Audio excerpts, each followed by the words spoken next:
प्रसन्न होईल आहे. आपण दादांच्या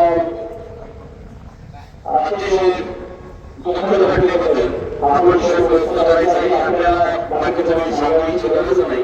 आपण आपल्या कशा पद्धतीने व्यक्त करायचे आहे आणि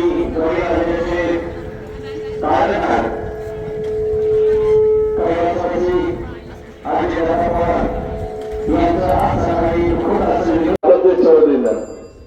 वाड्यातील सर्व ग्रामस्थांच्या वतीनं त्याचप्रमाणे उपस्थित वाडागावच्या लोकनियुक्त सरपंच रुपालताई मोरे असतील, सर्व ग्रामपंचायत सदस्य असतील, पुणे जिल्हा मध्यवर्ती सहकारी बँकेच्या वतीनं या ठिकाणी दादांना आदरांजली आणि श्रद्धांजली वाहतो आणि सर्व ग्रामस्थांना विनंती करतो, विद्यार्थी मित्रांना विनंती करतो की आपल्या पायातली चप्पल बाजूला काढून 1-2 मिनिटं सर्वांनी उभं राहायचंय, दादांना श्रद्धांजली अर्पण करायची आहे.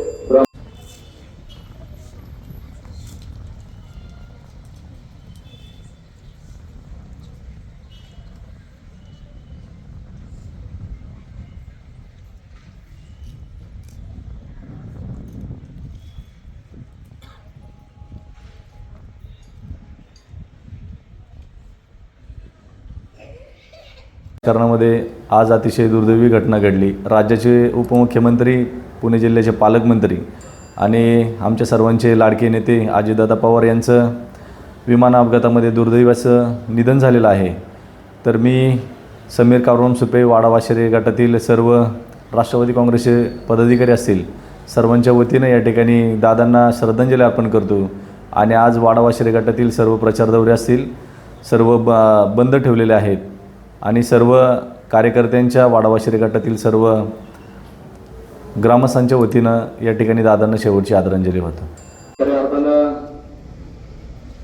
पश्चिम महाराष्ट्राचं दैवत जरी म्हटलं तरी काही वावगं करणार नाही असे सर्वांचे लाडके दादा आज अचानक विमान दुर्घटनेमध्ये त्यांचं दुःखद असं निधन झालं.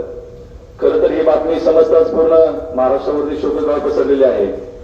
दादांच्या जाण्यानं खऱ्या अर्थानं संपूर्ण महाराष्ट्र हळहळ आहे आणि सगळ्यात मोठी जर हानी झाली असेल ती पश्चिम महाराष्ट्राची झालेली आहे, पुण्याची झालेली आहे. कारण महाराष्ट्राच्या राजकारणात म्हणा किंवा देशाच्या राजकारणामध्ये दादांनी आपल्या कर्तृत्वाने, आपल्या निर्णयाने वेगळा अशी ठसा उमटवलेला आहे आणि खऱ्या अर्थानं दादांबद्दल जेवढं बोलू तेवढं कमी आहे. अतिशय कणखर नेतृत्व आणि प्रशासनावर पकड असलेला नेता आज या ठिकाणी आपल्या सर्वांमधून हरपलेला आहे. राष्ट्रवादी काँग्रेस पक्षाचे राष्ट्रीय अध्यक्ष अजितदादा पवार, त्याचप्रमाणे खऱ्या अर्थानं महाराष्ट्रातील सहकार चळवळ असेल, सहकार साखर कारखाने असतील, जिल्हा बँका असतील आणि विविध संस्थांवरती खऱ्या अर्थानं ज्यांचं पकड होती असे दादा आज आपल्यातनं निघून गेलेले आहेत.